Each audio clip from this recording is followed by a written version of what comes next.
तर अजित पवार गटाचे आमदार दत्ता भरणेंचा व्हिडिओ समोर आलाय। हा व्हिडिओ आजचाच असून इंदापूर तालुक्यातला आहे। या व्हिडिओत भरणे शरद पवार गटाच्या कार्यकर्त्याला शिवीगाळ करतायत। तर भरणेंनी हा कार्यकर्ता नसून रोहित पवारांच्या कंपनीचा कर्मचारी असल्याचं म्हटलंय आणि भरणेंनी पैसे वाटपाचा आरोप केलाय। पाहूयात।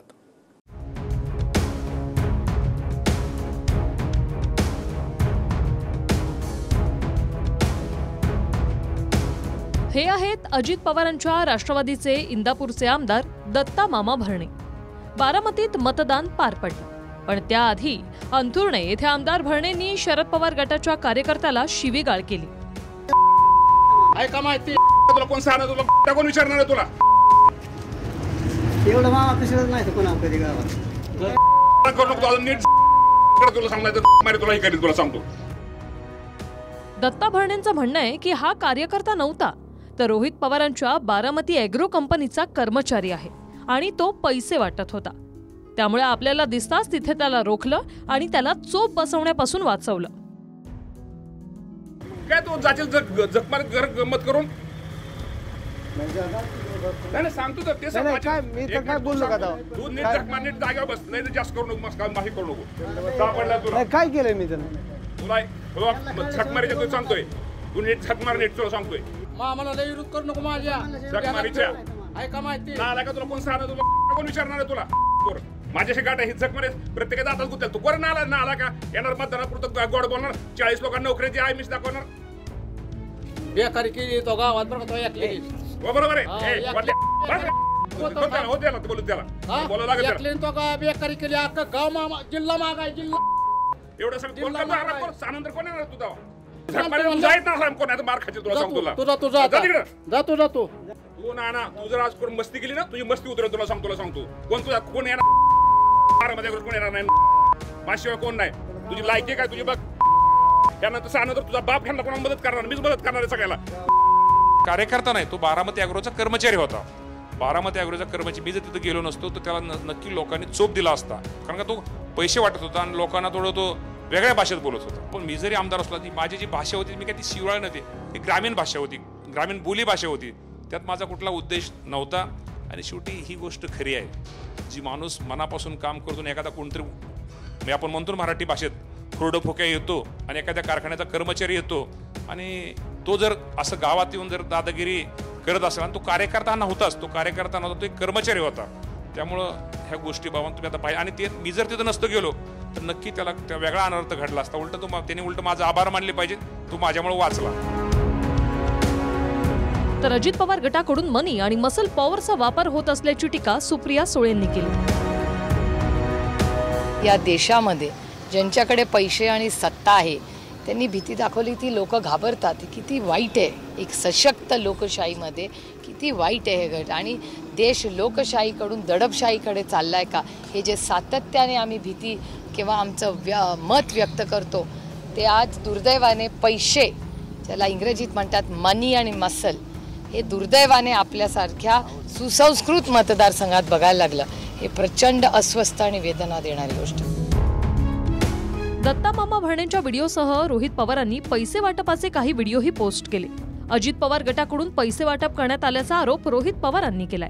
मतदानाच्या आदल्या रात्री भोर तालुक्यात एक गाडी शरद पवार गटाच्या कार्यकर्त्यांनी पकडली, ज्यात 500च्या नोटा गाडीत पडलेल्या दिसतात आणि पैशांच्या बॅगाही कार्यकर्त्यांनी पोलिसांना पकडून दिल्यात। बारामती लोकसभा मतदारसंघातील भोर तालुक्यात पैसे वाटताना जी आहे ती गाडी या ठिकाणी सापडलेली आहे। खरं तर ही सुनील अण्णा शेळकेंची गाडी असल्याचा आरोप जो आहे तो राष्ट्रवादी शरदचंद्र पवार गटाच्या काही कार्यकर्त्यांनी केलेला आहे आणि त्यांनीच ही गाडी पकडलेली आहे आणि या गाडीत पैसे आढळल्यानंतर त्यांनी या गाडीची तोडफोड सुद्धा केलेली आपल्याला पाहायला मिळते। रोहित पवारांनी ट्विट केलेला दुसरा व्हिडिओ बारामतीच्या काटेवाडीतला आहे। माजी सरपंच विद्यमान सरपंचांच्या मुलाला पैसे देत असल्याचा आरोप रोहित पवारांनी केलाय। मावळचे आमदार आणि नेते यांचे नातेवाईक आणि कार्यकर्ते त्या गाडीमध्ये पैसे घेऊन होते। ईडी आणि CBIने ज्या कारखान्यांवर कारवाई केल्या, ज्या अजितदादांच्या मार्गदर्शनाखाली चालतात, त्याचे कर्मचारीसुद्धा फिरत होते। तसंच इंदापूरमध्ये, बारामतीमध्ये तर मोठ्या प्रमाणात उत्माद, म्हणजे काही ठिकाणी 2500 रुपये पर वोट, 3000 रुपये पर वोट, 4000 रुपये, 5000 मध्ये जात बघून, धर्म बघून, गरीब आहे का श्रीमंत बघून अशा पद्धतीने पैसा तिथं वाटला गेला.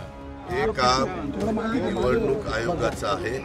त्याच्या संदर्भामध्ये आजपर्यंत 7 विधानसभेच्या 1 लोकसभेची निवडणूक मी स्वतः लढवलेली आहे. माझा मी उमेदवार म्हणून मी असले प्रकार कधी करत नाही. कारण असताना दादांत पहिल्यापासून या विरोधकांच्यातले काही बगलबच्चे अशाच प्रकारचे आरोप करत होते, पण मी त्याला फार महत्त्व देत नाही.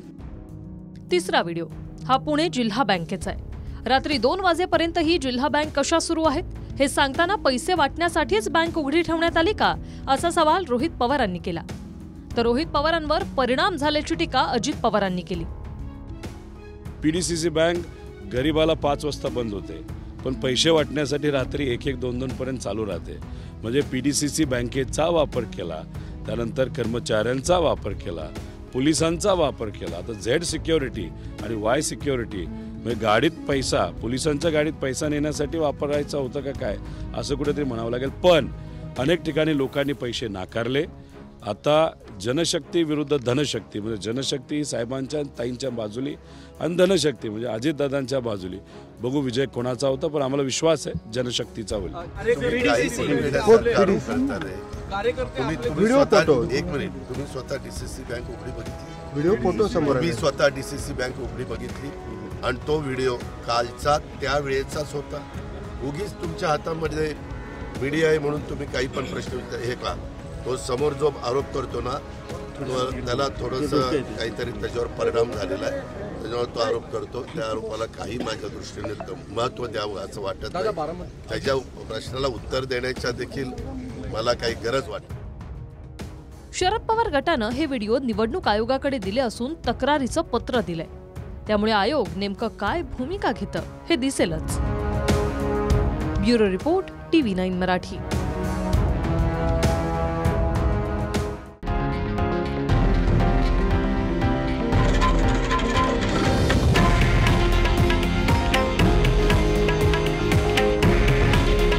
हे आहे देशातील नंबर 1 न्यूज नेटवर्क आणि आपण पाहत आहात TV9 मराठी. काळजी तुमची, हित महाराष्ट्राचं.